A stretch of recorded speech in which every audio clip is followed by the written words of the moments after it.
Movie के start में हमें एक आदमी जे दिखाया जाता है जो अपनी फ्रेंड के साथ ड्राइव पर जा रहा था। अब जब वो गाड़ी रोकता है और किसी काम से बाहर जाता है तो इसकी फ्रेंड को कुछ लोग किडनैप करके ले जाते हैं। इसके बाद हमें जे के भाई को दिखाया जाता है जिसका नाम है बैनी। वो एक कॉलेज स्टूडेंट है और छोटे से घर में अपने भाई जे और अपनी ग्रैंड मदर के साथ रहता है। बैनी को अपने बड़े भाई की कार बहुत ज़्यादा पसंद है और इसका बड़ा भाई एक ड्राइवर है और लोगों को इनकी डेस्टिनेशन इनकी जगह तक पहुंचाता है। हम देखते हैं कि बैनी जब अपने बड़े भाई के पास जाता है तो वो देखता है कि इसके बड़े भाई के पास वेपन थे। वो बड़े भाई से पूछता है कि आपको इन वेपन से क्या काम है।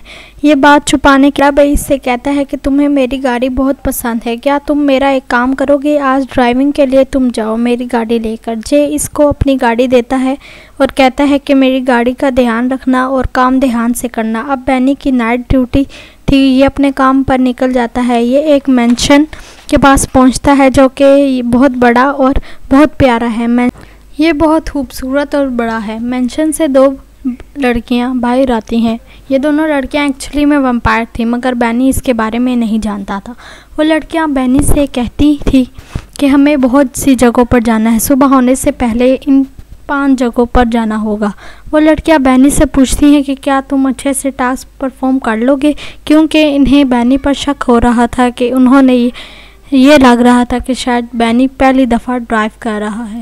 और अब बैनी इन दोनों लड़कियों को इनकी फर्स्ट डेस्टिनेशन तक ले जाता है। इसने उन्हें उन दोनों लड़कियों को इनकी पहली जगह पर पहुंचा तो दिया मगर ये खुद अंदर नहीं जा सकता था।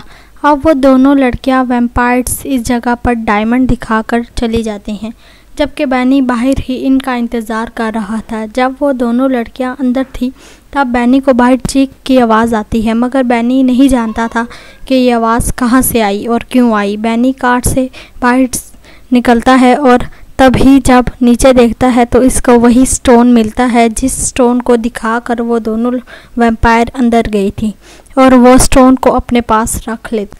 वो दोनों वैम्पायर्स बाहर आ जाती हैं। इसने इन दोनों वैम्पायर को ये नहीं बताया था कि ये जे नहीं बल्कि बैनी है, क्योंकि आने से पहले इसके बड़े भाई ने वार्न किया था कि तुमने किसी को भी ये नहीं बताना कि तुम जे नहीं बल्कि बैनी हो। जो तुमसे कुछ भी पूछेगा तुम यही कहोगे कि तुम जे हो। अब बैनी इन दोनों वैम्पायर्स को इनकी सेकंड डेस्टिनेशन दूसरी जगह पर लेकर जाता है। ये दोनों लड़कियां बैनी को बहुत ज़्यादा अच्छी लग रही थी। ये दोनों दूसरी डेस्टिनेशन पर पहुंचकर पार्टी पर एंजॉय करने के लिए चली जाती हैं, जबकि बैनी बाहर ही इनका वेट करेगा। अब जब बैनी बाहर आता है तो इन दोनों लड़कियों के बारे में सोच रहा था कि दोनों कितनी अजीब हैं। इसको ये नहीं पता कि ये दोनों लड़कियां वैम्पायर हैं। तभी ये अपनी बैक सीट पर देखता है कि ये इनका बैग और इनका फ़ोन पड़ा है। पीछे पड़े हुए फ़ोन पर एक मैसेज आता है। अब मैसेज पढ़ता है कि ये आदमी जे के बारे में पूछ रहा था कि वो कैसा है। इस मैसेज को पर आदमी का ये कहना था कि वो जल्द अज जल्द जे से मिलना चाहता है। यही बात सुनकर बैनी के भाई से ये मैसेज सुनकर ये बहुत परेशान हो जाता है कि आखिरकार ये आदमी मेरे भाई से क्यों मिलना चाहता है। जब ये बैग खोलता है तो बैग में बहुत सारे पैसे थे और वहाँ पर खून भी लगा हुआ था, जिसकी वजह से ये बहुत ज़्यादा परेशान हो गया और उसे कुछ भी समझ नहीं आ रहा था कि इसके साथ आखिर हो क्या रहा है। तभी वहाँ पर पुलिस ऑफिसर को देखता है जो कि गाड़ी को चेक कर रहा था। तभी ये फ़ौरन से अपनी गाड़ी से बाहर निकल जाता है और छुपने लगता है ताकि इस पर कोई भी इल्ज़ाम ना आए। तभी छुपते हुए इसको पुलिस ऑफिसर देख लेता है। ये घबरा कर उसी मेंशन में चला जाता है जहाँ पर वो दोनों वैम्पायर्स गई थी। अब बैनी इस मेंशन में एक रिसेप्शनिस्ट के पास जाता है। पहले तो वो रिसेप्शनिस्ट इस बैनी को इग्नोर करती है और जब बैनी इस स्टोन को बाहर निकालता है जो इसको नीचे गिरा हुआ मिला था तो इस रिसेप्शनिस्ट का बिहेवियर बिल्कुल चेंज हो जाता है और रिसेप्शनिस्ट इसको हेल्प ऑफ़र करती है और कहती है कि मैं आपको इसी जगह पर लेकर जाऊंगी जहां पर आप जाना चाहते हैं, क्योंकि अब ये रिसेप्शनिस्ट बैनी को एलिवेटर से इस जगह पर लेकर जाती है जहां पर वो दोनों वैम्पायर्स थी। ये जाकर देखता है कि वो वैम्पायर से एक आदमी का खून चूस रही थी। अब इस तरह से बैनी इन दोनों को देखकर बहुत ज़्यादा डर गया था। ये भागकर उसी ऑफिसर के पास आता है